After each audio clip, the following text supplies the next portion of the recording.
Alright, starts. Hotel's rooftop, Manhattan, night, present day. The city that never sleeps is up as music from the 1950s plays and is illuminated by the buildings that shine brightly. Rooftop garden, night. Couples return to their tables as a new set of songs begin to play. The atmosphere is of elegance. Caitlin Sparks, late 20s, early 30s, elegantly put together, slender with brilliant brown eyes and long chestnut hair, wears a vintage 1950s dress. Everyone is dressed very vintage. You would feel like you have traveled back in time. I will. I have not seen him yet. Don't worry, I will give you full details when I get home. I'm so itchy. Rooftop bar, night.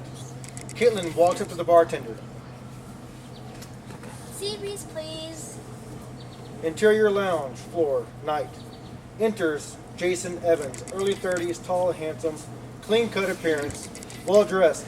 Enters with Nikki Steele, early 40s, elegant, sophisticated, click-clacking through the lobby in her 4-inch heels. Anyone who is anyone is there. We see people reacting to her. As your agent, I think I know what is best for you. I worked hard to get you this role. Distinguished executives bow their heads to her in respectful greeting as she passes with Jason. It has been a while since I've gotten a lead. Come, we need to take the elevator. Nikki smiles and continues towards the elevator. Very funny, so who's here? Dorman sees Nikki and Jason as they walk towards them. He holds the door open. Jason and Nikki step into the elevator as we see them head on. Rooftop lounge, hall, night. The studio decided to pull out all the stops and throw an old-fashioned, full-blown, vintage Hollywood event like they did in the 50s. I feel like I'm walking back in time, just like the dreams I've been having. You need to distress. Dreaming about your work is not good. I'm not crazy, Nikki. Come, I need you to walk the red carpet. I need you to be seen and interviewed. Rooftop lounge, red carpet, night. TV reporters interview stars while photographers shoot photos of the celebrities on the red carpet before they enter the rooftop. Just smile and be brief. If you get stuck, I'm here. Just keep to what we discussed and everyone will be happy. Rooftop bar, night. The moon is full. New York skyline is impressive. Loud applause rings out from the bar. Guests are sharing a bottle of wine. A couple is smooching and giggling, and loud music is playing. Eve is looking at her cell phone when she notices Nikki and Jason looming in front of her. Rooftop lounge, red carpet, night. Jason is at the end of the red carpet. That wasn't so hard. Jason's look is so distinctive, you can spot him a mile away. Rooftop bar, hall, night. Now relax, have a drink, network. I have other clients to attend. Nikki smiles and walks away when she quickly stops. Jason? Jason turns, walks over to Nikki. I made arrangements with Dr. Watts. He is a psychiatrist and the writer I recommend for you for your role. The one the agency hires for research? Exactly. He can see you tomorrow. I told him he would stop by in the morning. This way you wouldn't miss your grandfather's birthday. You're good, but FYI, if I have to stay longer, I am sure my grandfather will understand.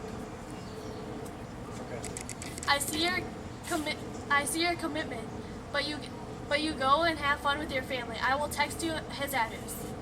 Ciao. Ciao. Nikki walks away to meet up with another client. Jason can't help it. He smiles at Nikki's confidence. He looks across, and his heart starts to pound. It's her. Jason is blown away to see Caitlin. It's happening to me right now. Is this happening to me right now? Rooftop bar, night. Caitlin is enjoying the event that is in full swing. Music is throbbing and guests are dancing. She scans the room and is approached by a hipster guy. He goes to kiss her on the cheek and without breaking stride, puts his hand on her shoulder. Rooftop bar, hall, night. Jason now has a better view of Caitlin. She is stunning and unlike any other beautiful woman. He featly waves to the crowd. A very sexy woman smiles at him. He smiles back. Jason looks up at Caitlin, and she is gone. Rooftop garden, night. Caitlin sits at a candlelight table, nursing a drink and sighs. She looks out at the twinkling lights of New York skyline. Jason spots Caitlin. She's attractive. He is a little nervous. He orders a bottle of beer from the bar. He walks toward her and smiles. Oh, it's you! It's me. It's me? Awkward pause. It sounds like a pickup line, but I'm being totally honest. I've dreamed about you. Dreamt about you. Have you? No, really, I've dreamt of you. I know we've never met or laid eyes on each other, but I have. I'm Jason. Caitlin just looks at him. He smiles awkwardly and puts his hand out. Caitlin slips her hand into his and shakes it. It feels natural, right. She smiles. I'm Caitlin. Would you like to join me? Jason nods. He takes a seat across from her. It's a bit strange. You've dreamt of me? Yes. From some time now, I've dreamt of you. Caitlin is curious.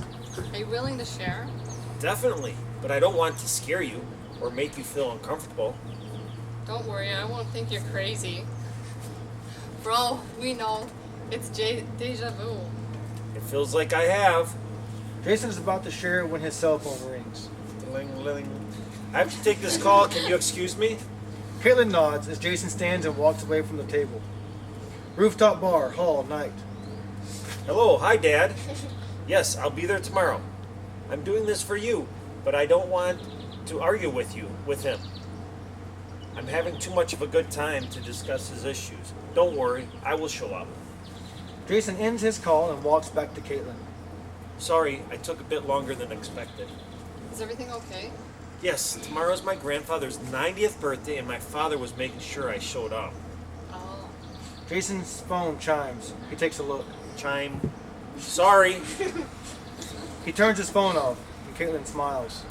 No more interruptions. That was my agent. I needed to make sure I got that message from her. It's okay, but thanks for clarifying when you don't need to. Jason smiles. Can I get you another drink? No, thank you. I'd rather hear about your dreams. Are you making fun of me now? No, it's not every day that I get to hear someone dreamt of me. I would need the whole night to tell you about my dreams with you, and a lifetime to prove to you. How much I love you? Caitlin is stunned.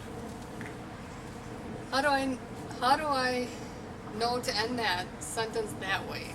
In my dreams, it is our way of saying goodnight. Are we a couple? Yes! I'm freaking you out. Caitlin stares intensely and smiles. No, you're not. I have read and heard of occasions when two people out of the blue there's a connection, almost like magic. You have never met, but the attraction is there, and it's all good. Do you believe in love? Caitlin nods meaningfully. Don't worry. Don't you? Oh, don't you? Jason smiles and leans in. I personally believe in love, but my role models believe differently. Jason pulls back and stares off in the distance before answering. Differently? My grandfather and father were unlucky in love and shared different point of views on the topic. I'm romantic and will never lose hope in love. Jason reaches out and holds Caitlin's hand. You mentioned the male figures. What about the female figures? I didn't have any. I never met my grandmother or mother. They both died.